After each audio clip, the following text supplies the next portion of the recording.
Hello, people of YouTube. It's Brittany, Inner Goddess, here on the tube and elsewhere.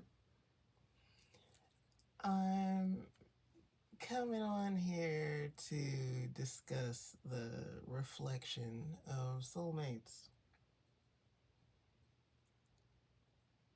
There's a lot of emphasis on twins, and people being like, I don't want to waste no time on no soulmates or no karmics. Not trying to waste no time. I'll sit by myself. Twins only. Um, and the feminine collective teetering very strongly between being like, there's the moments of obsession, and then just who cares?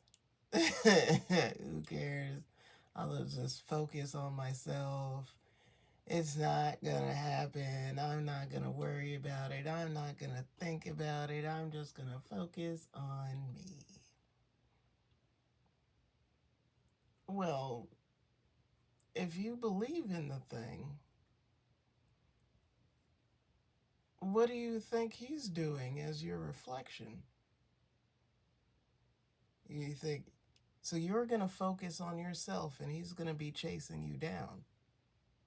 No, you focus on yourself, he's focused on himself. You're ready, he's ready.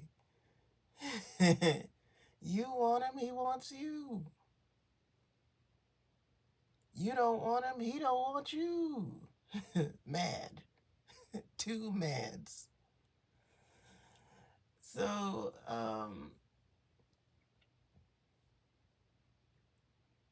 I've said this before, but honesty is a necessity. Do you believe in life after love? Do you? Do you?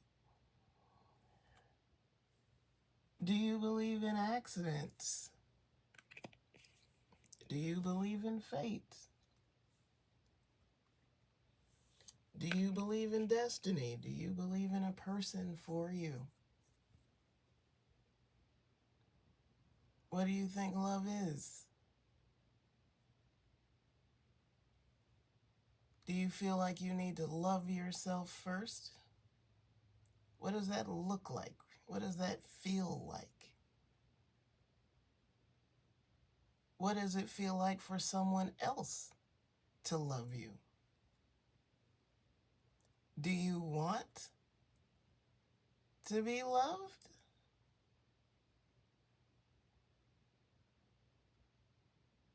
Be honest.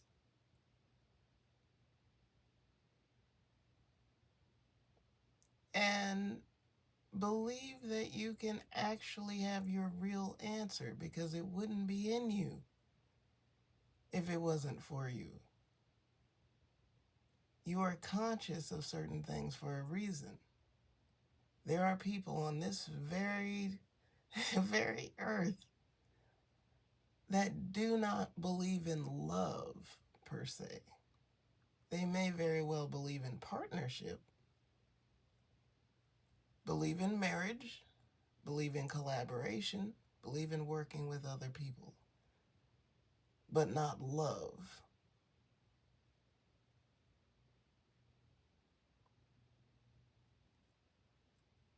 Do you believe love is a feeling or an action? Something that other people can see, or something that you can hold in your heart and other people are unaware of? Can it be both?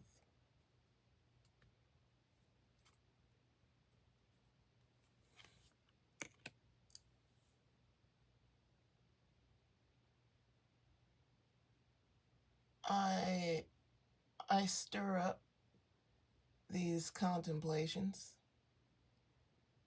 because in modern times, a woman can be a baddie bee.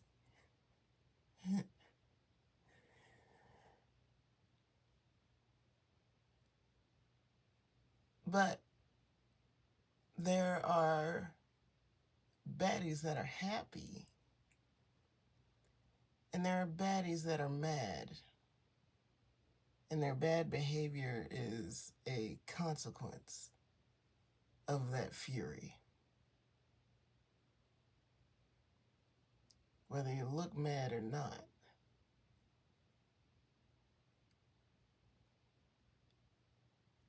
So, as I witnessed an Angry Brohams video talking, comparing. I couldn't even sit through the whole. It was only a short, like it wasn't even a full video. Like it was just a little piece of a video. But he was comparing women in the 90s to women now. And he was saying that he wishes that he was a grown man when he was seeing these grown women in the 90s because they were so attractive, but he was a child. My response to that is, did you watch the movies? Man, did you actually see the stories that were told of these women in the 90s, what they were going through? It was the same ruckus as now, which is there are games played. There are women that are angry and retaliating. There are women that are sad and hurt and not retaliating. There are brohams that have gotten their feelings hurt. There are brohams getting hurt back then. There's brohams getting their feelings hurt now. There are people that are after money, and there are people after love, and there's people that want love and money in both time periods. Looks change with the seasons. If you look at history, flip as far back as we have images, which is pretty far back. I'm saying before cameras, you can start looking at the portraits, people, the paintings of people. But you can see fashion change. What was considered beautiful change. So for menfolk that are complaining about, oh, the fakery that women do now. Now these women are wearing wigs and getting plastic surgery. Well, women were wearing wigs and getting plastic surgery before. Wearing wigs and fluffing up their dresses with all sorts of material. Fluff here, some extra straps there, cinching in, there's boning. Just about whaled the oceans into extinction. Getting whale bones for corsets. For them tiny waists.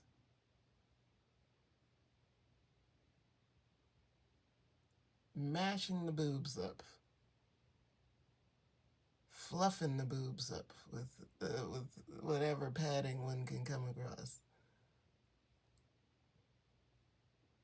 Now the padding can be inside the body.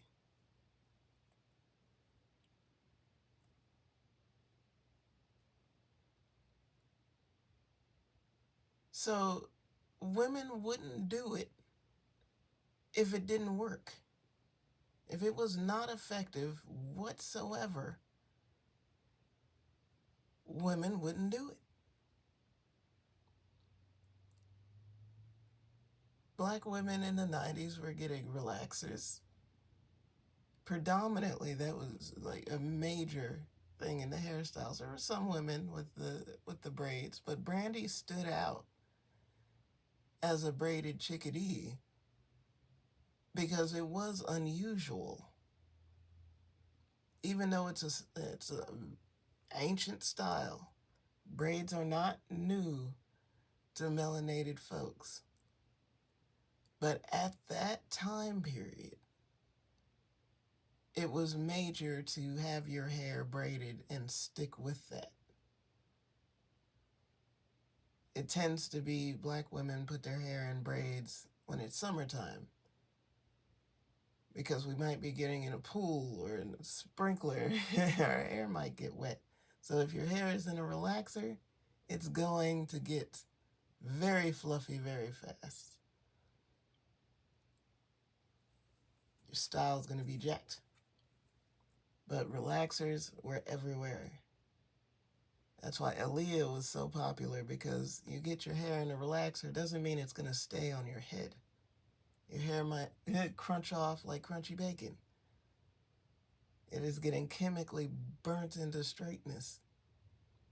So for Aaliyah to be a melanated woman with bone straight hair that could blow around in the wind, that made her stand out.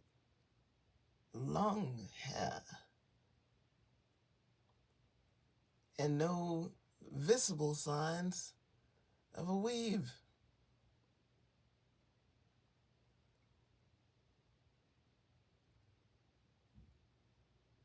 Now, in this present time, hair fashion has changed, where a lot of women can put on a wig depending on your hairstyle ability.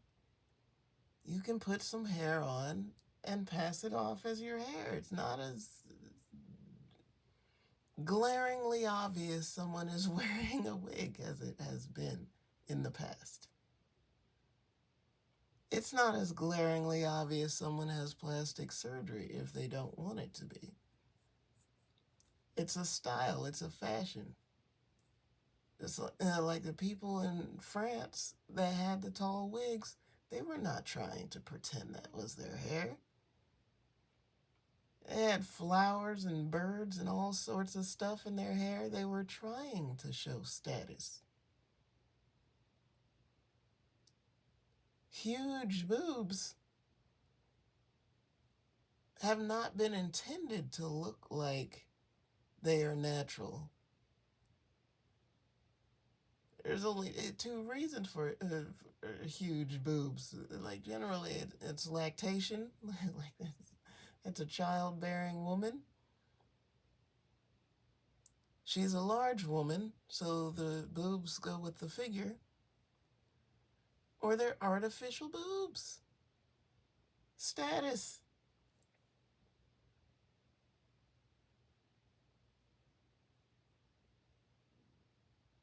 So, menfolk, it's the same thing when it comes to a top hat, a cane, or a nice car, a pocket watch, a nice smile, good health, healthy hair, good head of hair.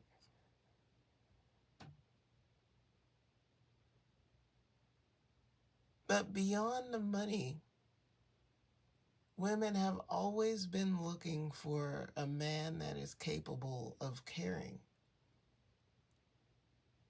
that has some form of sensitive side. He loves animals, or he's kind to children. He's surrounded by women, so there must be a reason the women like him. If he's surrounded by women all the time, women can ascertain that, oh, he might be a rake, but the pleasure must be fantastic.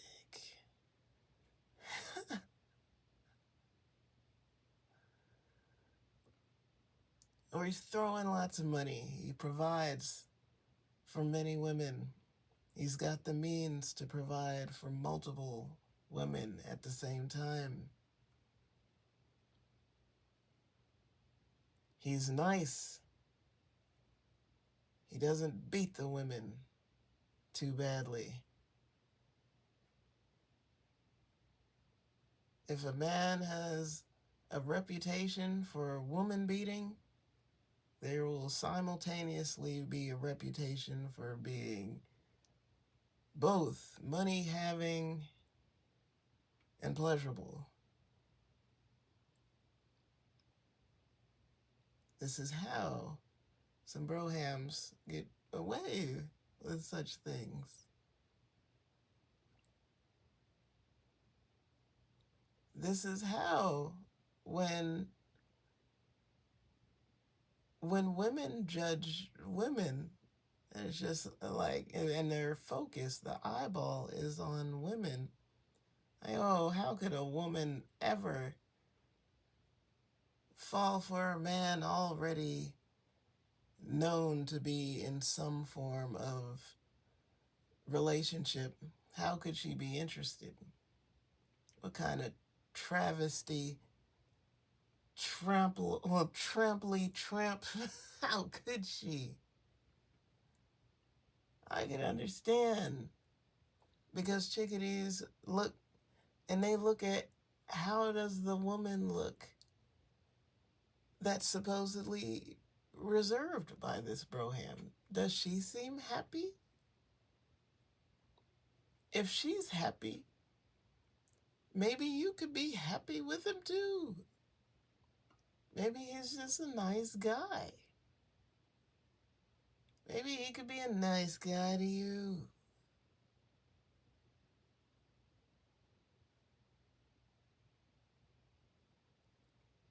So I've always been a woman that is not going to fault the women folk for trying, but if there's success, that is entirely on the broham. It takes two to tango, and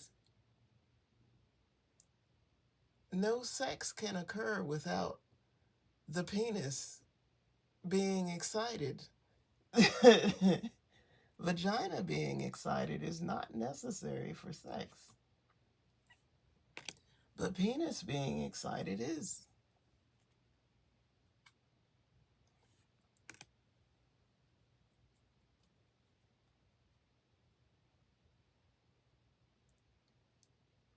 For women folk that have cheated or wandered away, they've left their broham. And so I've been a reader, so of course I'm compassionate to the brohams also.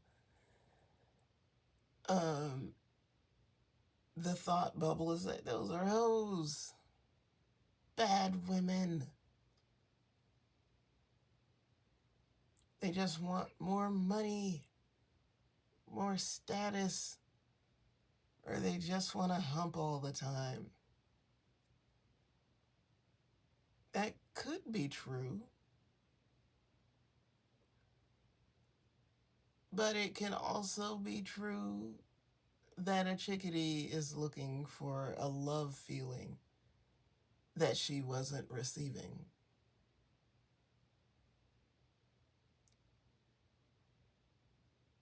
Some people feel that love is attention, or is shown by attention. Some people feel that love is shown by time and activity. Gifts, even if the gifts are small, intentional gifts, where clearly they were thought out for that woman, not just, it's Valentine's Day, buy one of them chocolate heart things.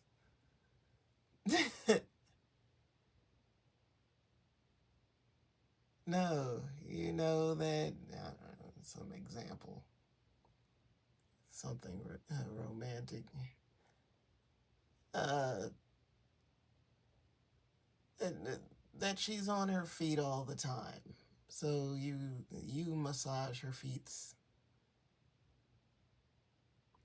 depending on the chickadees, some chickadees would be happier to go to a spa, like give me a spa date or something. But other chickadees would be very happy with personal masseuse in the house.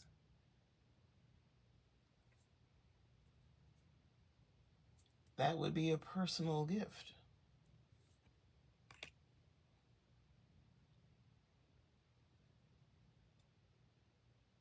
So I know that I'm saying some challenging stuff, but this is reality, and you've got to know that your person is for you. And even the people that have been along the way, where you might think of it as an accident, accidents that have ruined you or hurt your feelings, not so. Anybody en route to where you're trying to go is shaping you.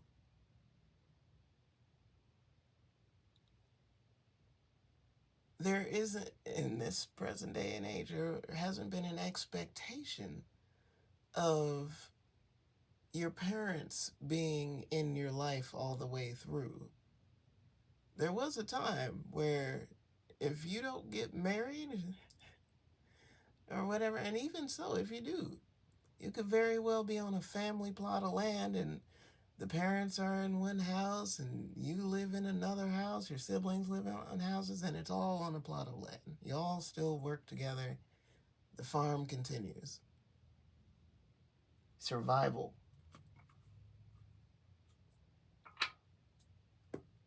But we've moved through times where people have been expected to leave their parents' house at 18 years of age.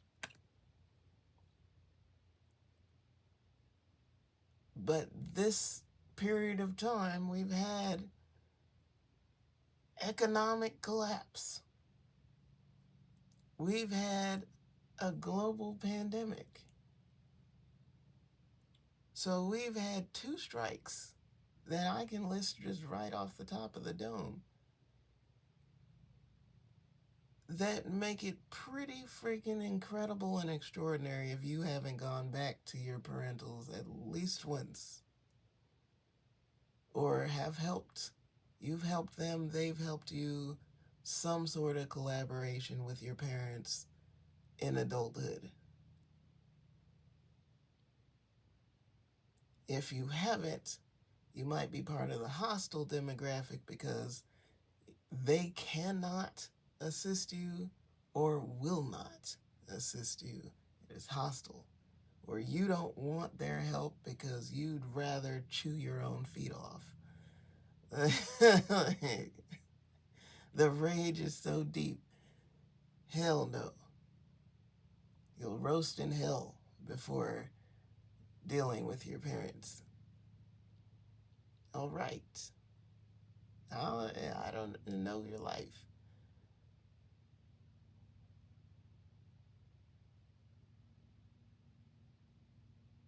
But major things have occurred.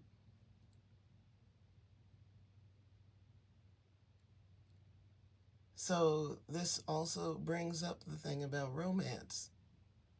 Once upon a time, it wasn't necessarily romance so far as it was the order of things and a necessity for people to be coupled.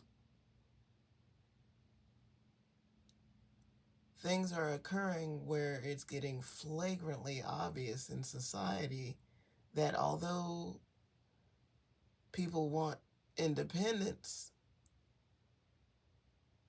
there comes a lonely vibe. People are lonely souls because you don't want to talk to no one.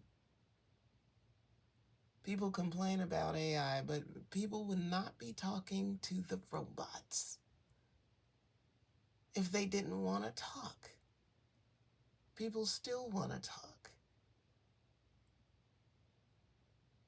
They still want supportive connections. That is real. Some people feel so maimed by their own personal experience or maimed by what they've witnessed. And now the witnessing isn't just, oh, your family or your friends. Witnessing can be reality TV. You see some reality TV and you're just like, heck no. I'd hate for that to happen to me.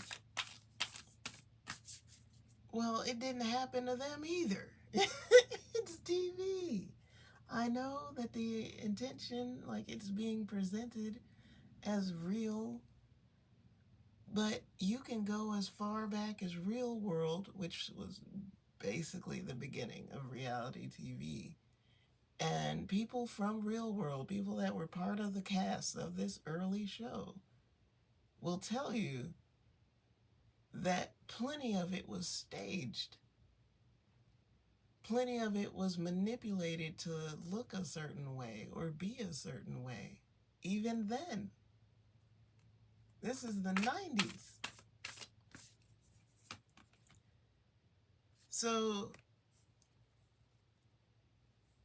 how real do you think reality TV is now? Not real at all. The people aren't even regular people. They are presented as being regular people. Oh, these are just highly attractive regular people. No, they are not. Even if they are chosen to be cast for the show because they look like the average person, they are not average in behavior. They have gone above and beyond to prove they are not the average person. They can perform. I'm sorry, Colty, but what is his real name? Colton from 90 Day Fiance. I think it's Colton. I'm so sorry if it's not Colton. It's like your name is Colty. To me. To many Americans, his name is Colty. But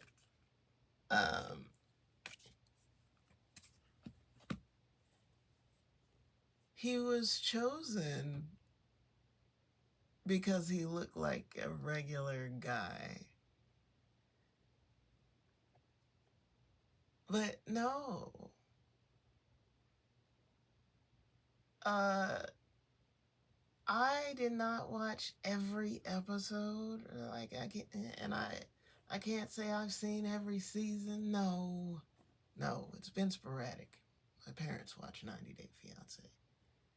And at some point I just decided, I'm just like, this is drama. My nerves are shot out. I can't take this.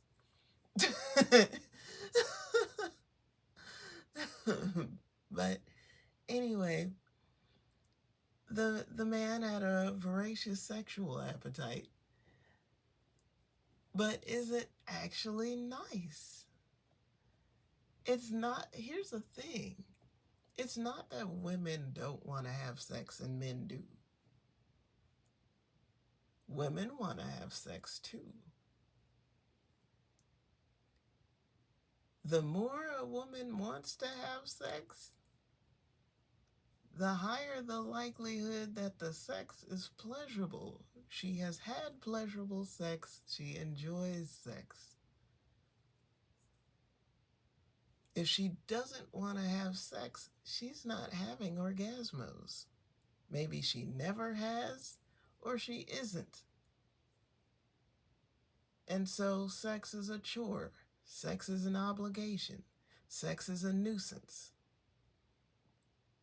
Sex is something that equals pain. Like, what's it called? Sandpaper rubbing. Which is mysterious. Some guys dry jacket. How are you guys dry jacket?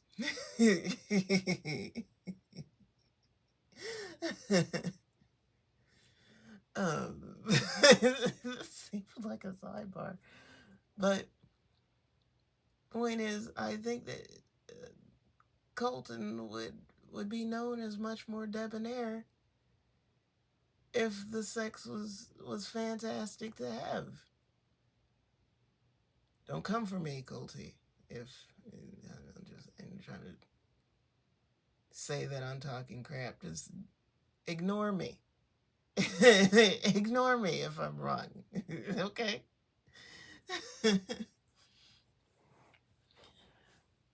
But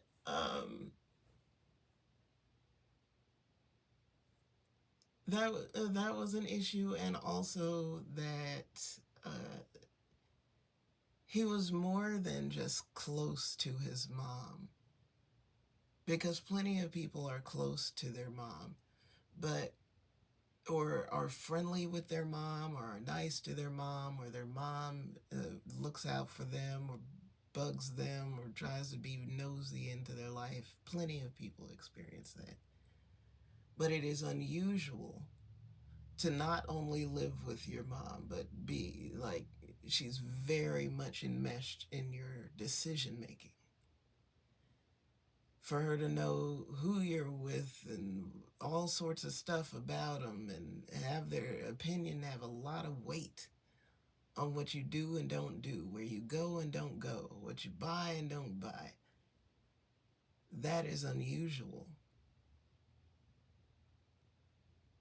This is why he was chosen for that show. He looks like an average guy, a totally capable guy, has a good job, intelligent, capable guy. But his mom is basically a wife. So he's already taken, just out the gate. Him and his mom go on dates. People presume that it might be a sexual thing, but I wouldn't throw that at them at all. I wouldn't even remotely suggest. But that kind of dynamic can be crippling for relationships, as we witnessed, if you've ever seen the show, watched that show. So in the manufacturing there of a situation, he was put in an unusual situation, chose an unusual situation by trying to have a wife while still keeping his mother right there. Few people are okay with that in this day and age. For men and their mothers, women and their mothers, women and their dads, women and moms, I'm saying that the parental partnership has to come second at some point for a romantic partnership with somebody else to flourish, because even if your chosen partner has some similarities to one of your parentals or both of your parentals, there's going to be something that's different, because that's just the mysterious, magical nature of things. Something different about them, or something different about your dynamic, your relationship dynamic. And that will cause friction. Your parents will want to dictate how things are.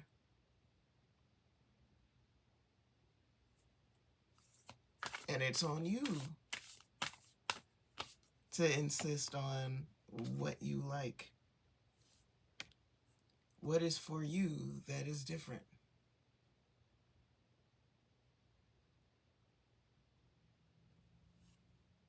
Maybe your dad was gone all the time, and you have a man that is home. Your dad thinks he's lazy. You say you would not have it any other way.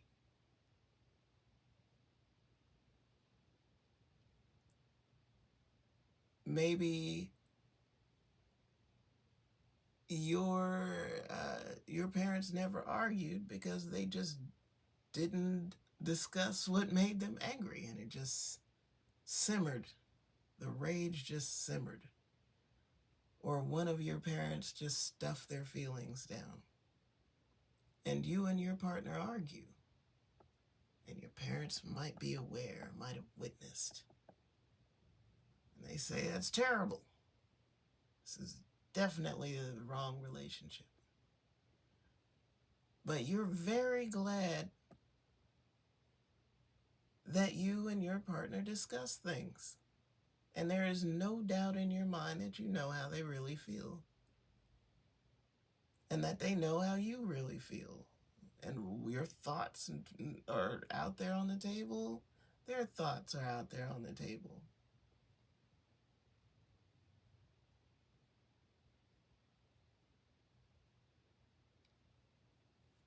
I use parents as an example, but it can also be your friends. If you've been part of a friend group, girl baddies or male baddies, running over the opposite sex. We're independent. We don't put up with no mess. We're intolerant of confusion or hurt feelings. If we argue too hard, we call it quits. Your friends might try to break up with your person on your behalf. If not, try to weasel their way in there and be a part of the relationship. Terrible thing, but you ever crushed on somebody that was crushing on somebody else and waited for it not to work out so that you'd have an entry point? That's bad juju. Don't do that. That's mean. If you're really into them, hope it works out. Don't hope for a demise. Like them enough to hope that they are with who they like.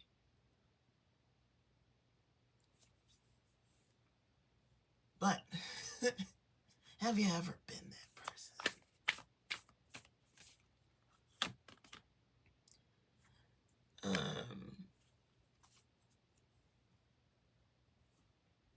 It's hardcore stuff.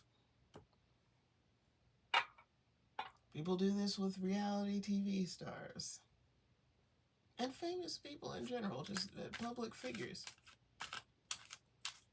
Looking at their connection and waiting for a demise.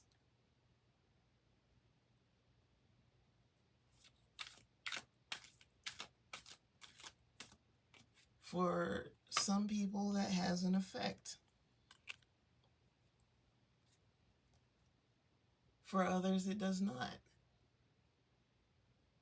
It's not always a matter of like, oh, you gotta hide your relationship. Maybe. You've gotta know you. Does it mess you up when people can fixate on something of yours? That's an example for people that like maybe have a lot of money and drive a Hyundai. They don't want to drive some luxury car. They wear jeans and t-shirts.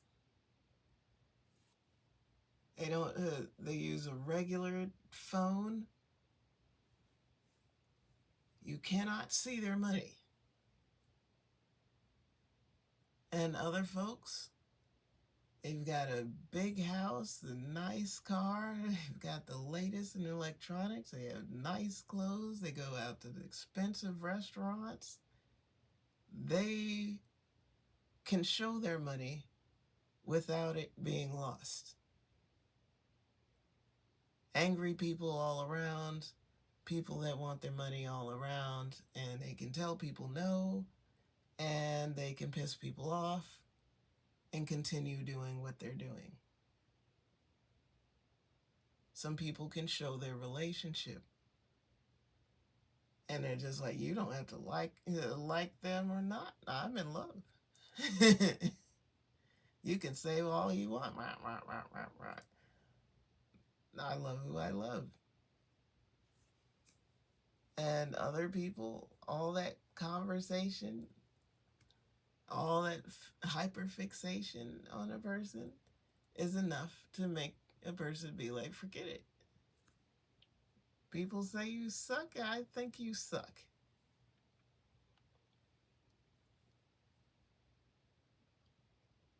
But we'll see more of this as time goes on for the people that jump for everything. People fixating on your appearance, people fixating on your money, people fixating on your relationship, people fixating on your family, your job, your pets, your hobbies. You can quit everything until you get to the point where you just gotta leap off of the planet because it's so bad. Or at some point you can decide for yourself, you know what? You can disagree with me if you want, but I'm going to do what I'm going to do.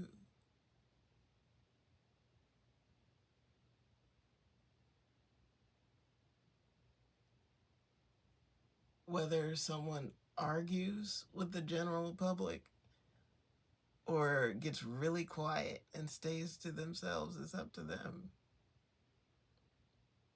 As I look at the Hermit card, you know, the Hermit is a sign holder is Virgo.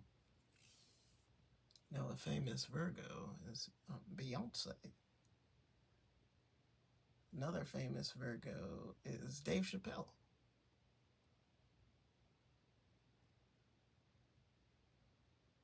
I think I mentioned these two in the same breath because they kind of present different. So that's got to be a chart thing. Consult an astrologer.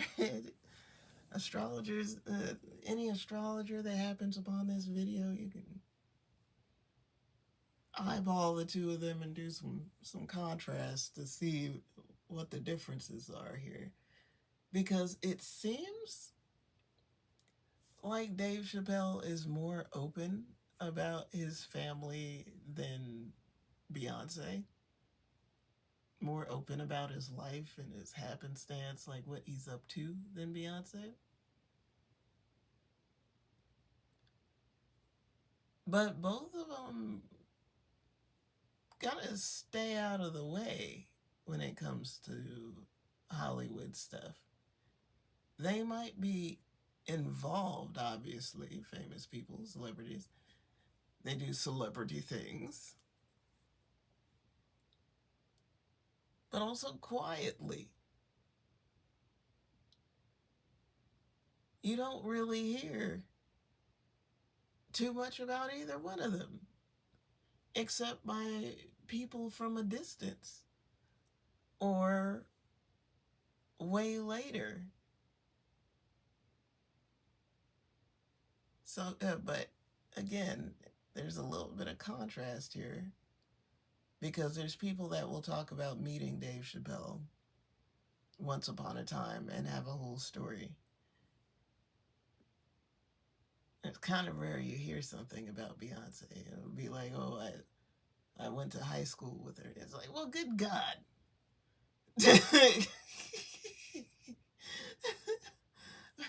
Middle school or something. Like, goodness. That's nice. But, I mean, come on now. The people are trying to hear, I did Beyonce's hair last week. I saw Beyonce and Jay-Z leaving the hotel. It's just like, how is the lockdown so tight where we don't even hear a bellhop? We don't hear anybody. Like, I rented Beyonce's jet ski. Like, we don't hear not a nothing. I held the fan that blew Beyonce's hair around on the music video. Nothing. We get nothing.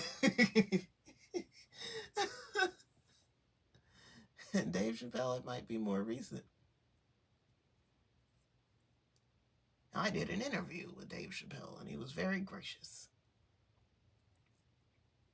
I smoked weed with Dave Chappelle. I saw Dave Chappelle leaving the venue.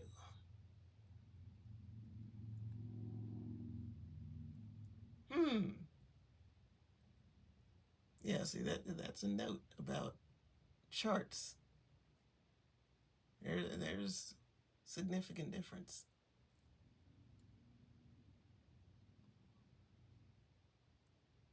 So anyway, main focus of this video was really lovers. that's really the point here is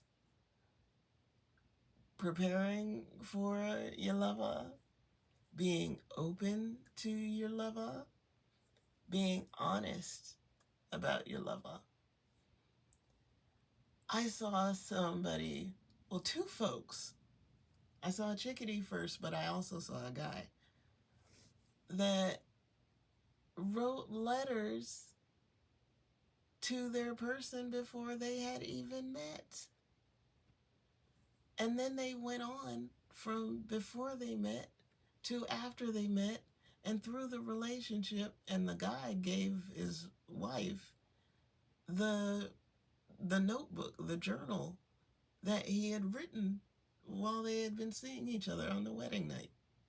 I'm like, that's so romantic, that's so sweet. And the chickadee was writing to her husband before she met him, and she was praying. She was praying for him and praying about him. And so she was reflecting in this video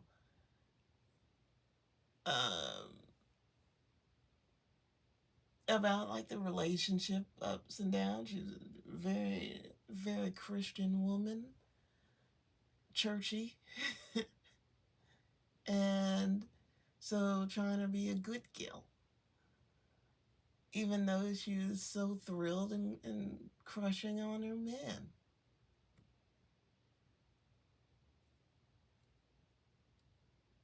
So as I think about my stacks of journals, I'm like, wow, yeah, there's a whole lot of stuff here. But I resist the urge to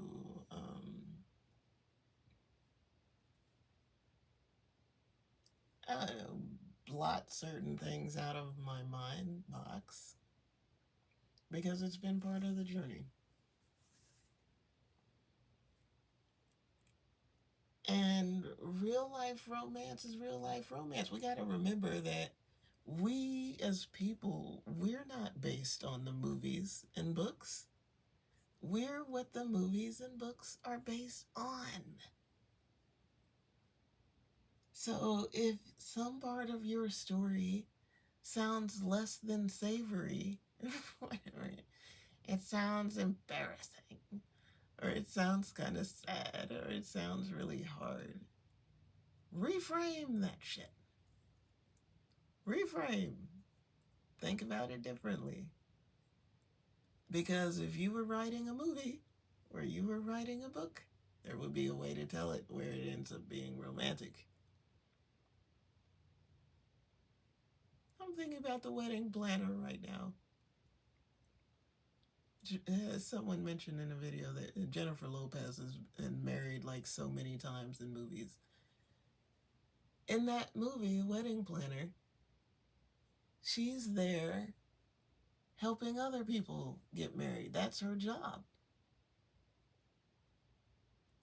Isn't the guy uh, marrying someone else, yeah, I think that's the movie. But they fall for each other. Some people could say that's a terrible story. But plenty of us soaked it up.